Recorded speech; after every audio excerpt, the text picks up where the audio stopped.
Marine Le Pen, vous êtes en direct sur iTélé. Bonjour, comment réagissez-vous à cette levée de votre immunité ? Oh, je suis absolument pas surprise. J'avais indiqué d'ailleurs que très évidemment le Parlement lèverait mon immunité.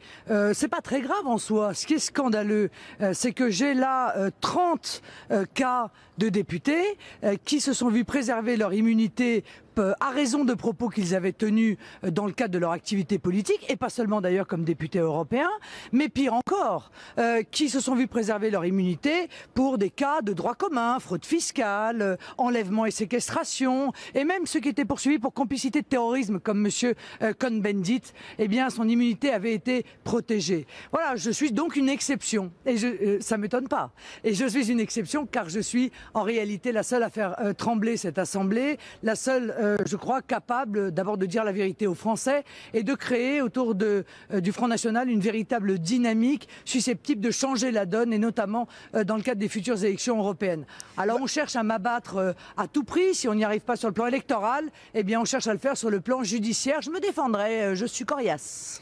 Florian Philippot, le vice-président du Front National, a réagi il y a quelques minutes justement sur iTélé. Nous sommes revenus avec lui sur les propos que vous aviez dit en 2010 concernant ces prières de rue. Est-ce que vous aussi, comme lui, vous maintenez le terme d'occupation ? Mais vous le savez bien, il y a eu 50 dépêches AFP depuis hier. Moi, je maintiens les propos que je tiens. Moi, je ne parle pas en dépit du bon sens. J'ai dit des choses, je les maintiens, je les assume. J'irai les défendre devant un tribunal, étant entendu que je voudrais rappeler quand même aux téléspectateurs qui me poursuit. C'est pas l'État, c'est pas le parquet, c'est même pas eux. C'est le collectif de lutte contre l'islamophobie en France, qui est un collectif de défense du voile en toutes circonstances, et dont le porte-parole avait dit il y a quelque temps, M. Mohamed, qui a le droit de dire que la France dans 30 ou 40 ans ne sera pas un pays musulman. Personne n'a le droit de nous nier le droit d'espérer dans une société globale fidèle à l'islam. Voilà ceux qui me poursuivent. Eh bien, encore une fois, que les députés aujourd'hui, et notamment les députés de droite et de gauche qui ont voté ma levée d'immunité, se fassent le complice de ce type d'association, c'est quand même relativement pitoyable pour la démocratie française.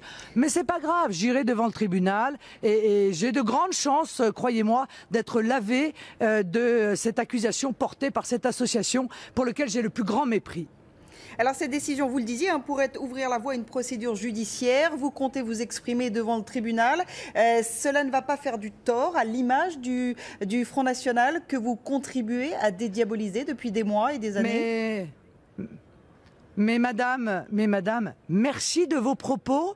Je les produirai devant le tribunal au soutien de ma demande de dommages et intérêts que je ne manquerai pas de réclamer à cette association pour avoir effectivement tenté de salir mon image par une accusation qui est une accusation scandaleuse, car tout à fait évidemment je n'ai jamais incité à la haine de quiconque. J'ai décrit une situation, je l'ai critiquée comme c'est mon droit et même comme c'est mon devoir dans un pays démocratique. Et la manière dont le pouvoir qui est donné à ces associations, qui poursuit aussi M. Rioufol, votre confrère du Figaro, le pouvoir qui est donné à ces associations est insupportable. Elle entraîne effectivement un passage automatique sans même que le juge d'instruction ait son mot à dire devant le tribunal. Voilà, à mon avis, une loi qu'il faudra envisager de changer.